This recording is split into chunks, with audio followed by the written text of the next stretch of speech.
Bienvenidos a Sionismo, una identidad, un podcast donde exploramos la relación milenaria del pueblo judío con la tierra de Israel, y cómo esa tierra ha moldeado, y sigue moldeando, la identidad judía a lo largo de la historia. Hoy vamos a hablar de algo que rara vez aparece en los libros de historia cuando se habla del sionismo, pero que fue absolutamente decisivo para que el proyecto tuviera alguna posibilidad de sobrevivir, la malaria. Más concretamente, vamos a hablar de cómo los judíos que llegaron a Palestina a inicios del siglo XX no solo tuvieron que levantar asentamientos desde cero, sino que también tuvieron que enfrentar un enemigo silencioso y mortal que hacía que muchas zonas del país fueran simplemente imposibles de habitar.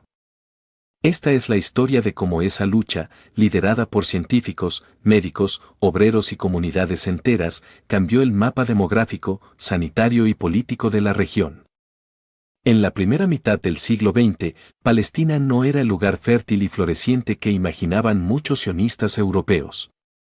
Gran parte del territorio, sobre todo en el norte y la llanura costera, estaba cubierto de pantanos, infestados de mosquitos transmisores de malaria. El valle de Jezreel, el Jula, partes de la Galilea y zonas cercanas a Haifa o Hadera eran regiones pantanosas, abandonadas durante siglos, con poblaciones muy bajas o nulas debido a las condiciones insalubres. El Dr. Mansenbar, uno de los expertos británicos en salud pública, dijo en 1919 que Palestina era uno de los lugares más infestados de malaria del mundo.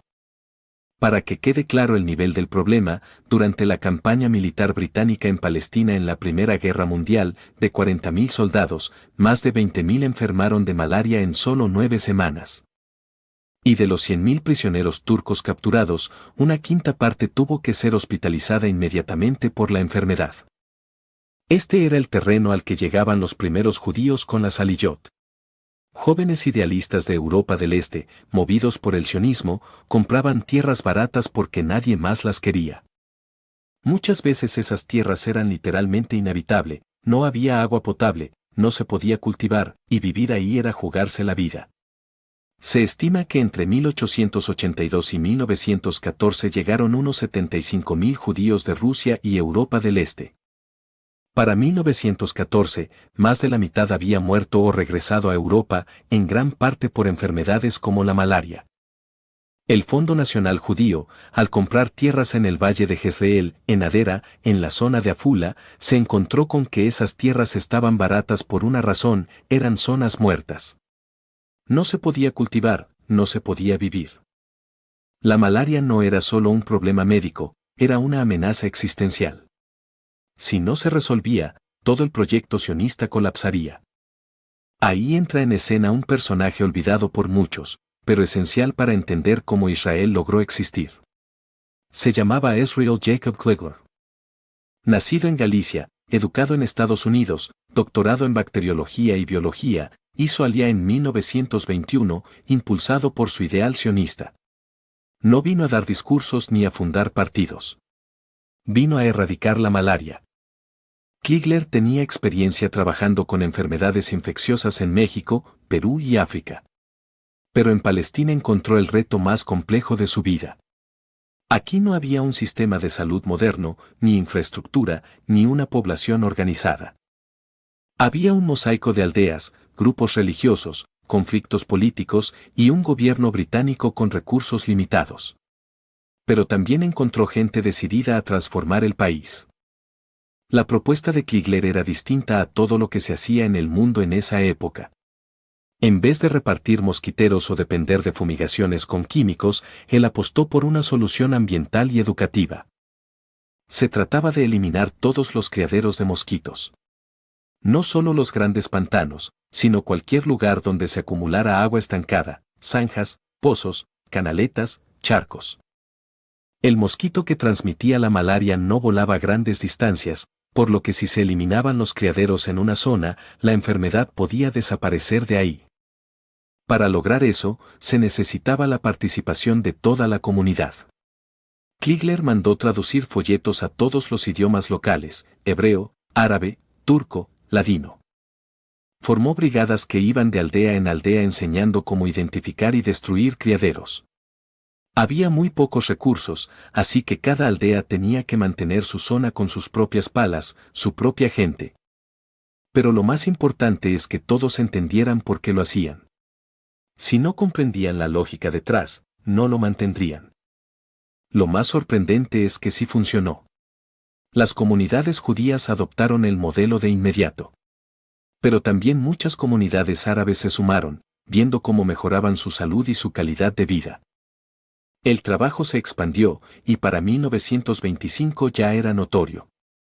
Ese año, la Liga de las Naciones envió una comisión a Palestina para estudiar el caso. El informe que publicaron decía que lo que habían visto allí destruyó el pesimismo y levantó esperanzas, y que quienes lo lideraban eran benefactores no solo para la población palestina, sino para el mundo entero. Dragar los pantanos, mantener los canales limpios, destruir larvas de mosquito, se convirtió en una obsesión nacional. Años más tarde, la Organización Mundial de la Salud reconoció a Israel como el primer país de la región en erradicar completamente la malaria. Eso ocurrió en 1967. Pero todo empezó con Kligler y con los miles de personas que con palas y cubetas limpiaron el país palmo a palmo. Esa transformación tuvo efectos inmediatos. Donde antes había pantanos infestados, ahora había campos de cultivo. En zonas como el Valle de Jula, el Valle de Jezreel, las cercanías de Afula o Jadera, comenzaron a establecerse kibutzim, moshavim y nuevas ciudades.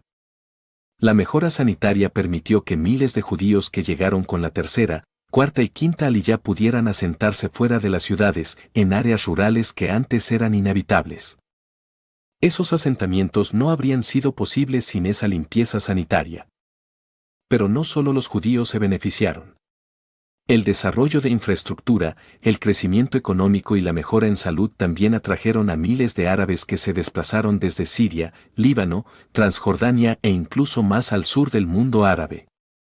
Algunos llegaron buscando trabajo, otros fueron migraciones espontáneas a zonas donde se vivía mejor. El propio gobierno británico, en informes como el de la Comisión Peel de 1937, reconocía que parte del aumento de población árabe en Palestina se debía a esa inmigración económica. En otras palabras, el desarrollo impulsado por los judíos trajo también a más árabes al país. Esto produjo cambios demográficos muy importantes. La población judía pasó de ser menos del 10% en 1918 a más del 30% en 1947. La árabe también creció, pero no solo por nacimientos, sino por migración. Lo que debía ser un conflicto entre poblaciones separadas se convirtió en una dinámica compartida, donde ambos pueblos estaban ocupando las mismas tierras saneadas en contextos cada vez más tensos. Hubo también tensiones. Algunos líderes árabes comenzaron a criticar que los judíos atraían a más árabes con sus obras y mejoras. Pero en la práctica, muchos de esos árabes se establecieron y trabajaron en los mismos lugares que los judíos habían ayudado a sanear.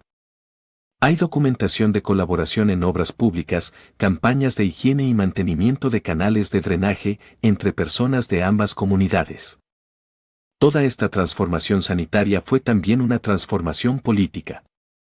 Si uno mira el mapa de la ONU de 1947 con el plan de partición, es evidente que las zonas asignadas al Estado judío coinciden con las áreas saneadas y pobladas por judíos.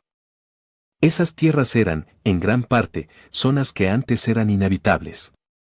El sionismo convirtió tierras vacías y enfermas en zonas fértiles, pobladas y con estructuras sociales. Sin esa transformación, el mapa del futuro Estado habría sido muy diferente, o quizá no habría habido mapa. La erradicación de la malaria también cambió la psicología del sionismo. La idea de que el pueblo judío podía no solo regresar a su tierra, sino transformarla, mejorarla, redimirla físicamente, se convirtió en parte del relato identitario. No se trataba solo de derechos históricos, sino de capacidad de construir. Esa transformación tangible de la tierra, de lo inhabitable a lo cultivable, le dio legitimidad moral y práctica al movimiento. Hay un elemento más importante. La erradicación de la malaria fue un ejemplo claro de cómo la cooperación entre personas distintas, con lenguas, religiones y culturas distintas, puede funcionar cuando hay un objetivo común claro. Kligler no solo trabajó con judíos. Enseñó a drusos, beduinos, cristianos, árabes musulmanes. Su método fue educativo, comunitario y respetuoso. Trató a todos por igual y logró que personas con desconfianzas mutuas colaboraran por su propia salud. En un contexto de crecientes tensiones políticas, eso no es menor. Cuando uno piensa en la historia del sionismo, muchas veces se concentra en las guerras, en la diplomacia, en los congresos, en las declaraciones. Pero hay otra parte silenciosa, que ocurrió con palas, cubetas, canaletas y educación. Sin esa parte, el resto no habría tenido base. El Dr. Kligler murió en 1944 sin llegar a ver la independencia de Israel. Pero en palabras de su nieto, sin el trabajo que él lideró, es probable que Israel no hubiera podido establecerse. Porque sin salud, no hay vida.